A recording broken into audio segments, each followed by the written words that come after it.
j'espère que vous vous portez bien. Bienvenue dans ma troisième vidéo. Aujourd'hui, nous allons voir la deuxième partie du dernier jour d'un camp d'année, à savoir la conciergerie.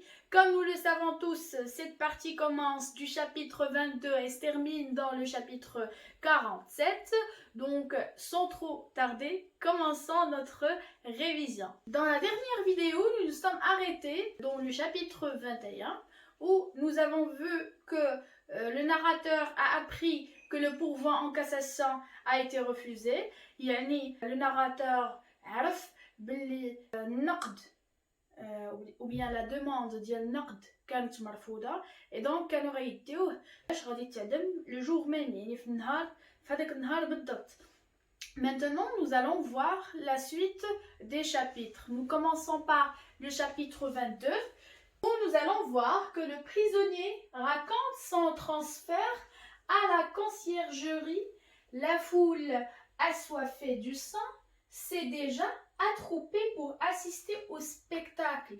Donc, شنو كنشوفوا في le chapitre 22 كنشوفوا باللي le prisonnier raconte son transfert à la conciergerie. يعني كيعاود لينا هذيك الرحله ديالو من بيسيتر la conciergerie. La foule assoiffée du sang s'est déjà attroupée pour assister au spectacle. Donc, la foule, comme nous avons déjà mentionné, c'est حشد من الناس ou bien كما كنقولوا بالدارجه جماعه ديال الناس جات déjà donc assoiffée du sang متعطشه للدماء أي أنها متعطشة باش تشوف هذيك l'exécution. Très bien. Donc dans le chapitre 23, le narrateur rencontre le frioche.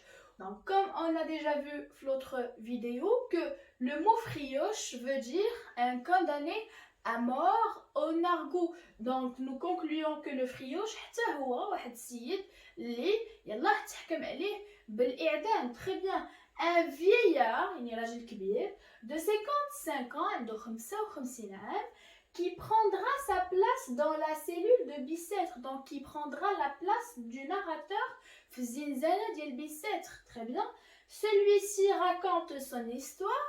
Donc le frioche عاود على القصة ديالو على حياته etc. Le narrateur. Donc juste après, le narrateur regrette l'échange par peur de sa redingote contre la veste du vieillard. Nous comprenons que هنايا كان un échange de la redingote يعني واحد le manteau كبير كيجي مولون على طاي كيلبسو bien sûr الرجال.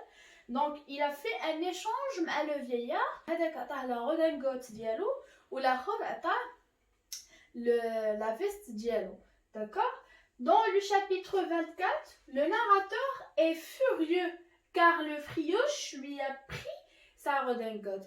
Très bien. Donc, si nous voyons que le chapitre 23, nous avons cité que cet échange a été par peur. Yani, ce n'est pas un échange, mais plutôt le vieillard lui a pris sa redingote. Pourquoi? قال لي فوالا نتايا قريب تموت وهذيك لا فيست غادي غير ياخذوها دونك عطيها ليا انا غنبيعها باش ناخذ بها لو طابا باش ناخذ بها لي سيجاريت اللي غادي يرافقوني هاد لي 6 سيمين كاملين وانا في السجن قبل ما نتعدم. وهاك نتا لا فيست ديالي لبسها باش ما يجيكش البرد. تري بيان. دونك واش لو ناراتور عطاه لا رودنغوت ديالو هكاك جونغ جونتيمون؟ لا ما عطاهاش لي جونتيمون مي عطاها ليه sous l'effet de la peur. علاش؟ حيتاش لو ناراتور خاف من هذاك لو فريوش. داكور. دونك جوست ابري لو ناراتور اي فوريو تعصب. علاش؟ حيت il a senti que le frioche خدا ليه ولا خدا منه لا رودنغوت ديالو وحس باللي ما عطاهاش ليه بخاطرو.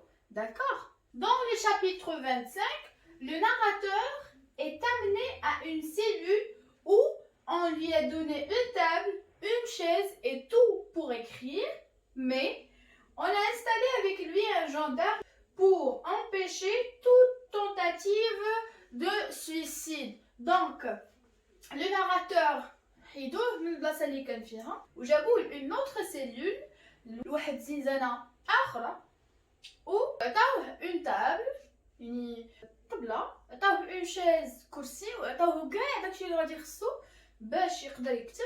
ولكن يحطوا معاه ان جندارم اللي غيحضي علاش باش خافوا لا انه ينتحر pour lui empêcher toute tentative de suicide. D'accord?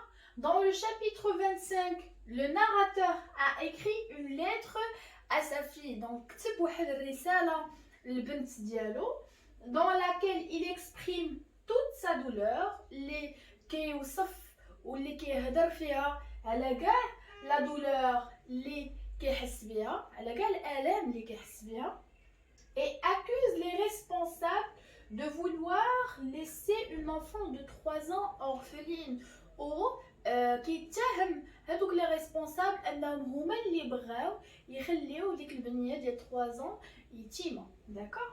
L'attente de l'exécution semble exercer un effet terrifiant sur le narrateur qui espère un miracle pour le sauver. Donc وهو كيتسنى انه يتعدم كيحس بواحد الاحساس اللي خايب بزاف وكيتمنى انه يوقع ان ميراكل ويتنقذ يعني ما يتعذبش. Voilà. Dans le chapitre 27, le narrateur est pris dans un tourbillon de peur et de terreur au point qu'il n'ose pas écrire le mot guillotine. Il imagine que son exécution sera atroce. Donc là, le narrateur tellement مخلوع, tellement فيه الرعب que il n'ose même pas écrire le mot guillotine. Que ما قادرش يكتب هذاك le mot guillotine. Il imagine que son exécution sera atroce. Donc وكيتخيل باللي الاعدام ديالو غتكون شي حاجه اللي خايبه بزاف, شي حاجه اللي atroce. وهو en imaginant que son exécution sera atroce وهو كيتخلع وكيترعب اكثر. Le chapitre 28, ayant déjà assisté à une exécution, le narrateur se souvient de l'installation d'une guillotine sur la place de Grève et imagine comment sera la sienne. Il pense que les préparatifs ont déjà commencé. Donc هنايا le narrateur كيعاود لنا باللي راه ديجا حضر une exécution يعني الإعدام ديال شي شخص معين وهو جالس وهو كيتفكر كيفاش كانوا كيبريباريو لا غيوتين ديال هذاك السيد وكيقول باللي حتى انا المشنقه ديالي غتكون دابا جالسين كيوجدوا فيها. Très bien. Il pense que les préparatifs ont déjà commencé. Le chapitre 29, le narrateur espère obtenir la grâce royale. Nous comprenons donc que le narrateur دائما مشبت بهذاك الامل. Il garde toujours espoir d'avoir la grâce royale. هنايا كيتخيل باللي لا غيوتين ديالو كتقاد مي او ميم طون كيعاود يرجع لهذاك البسيط ديال الامل اللي بقى ليه وتيقول peut-être غتجيني la grâce royale où je serai sauvé. Donc dans le chapitre 30, le prêtre est revenu consoler le narrateur mais ce dernier l'a renvoyé. Donc le chapitre 30, le prêtre Jean يخفف عليه mais ce dernier l'a renvoyé. لكن le narrateur صيفطو في حاله قال لي ما بغيتش تكونسوليني سير في حالك. Pourquoi? Car il trouve qu'il est indifférent à sa douleur. car هذيك الهضره اللي تيقول ليه كيبان ليه بحال ما مسوقش la douleur اللي كيحس بها le condamné et donc il préfère rester seul. كيفضل انه يبقى بوحدو.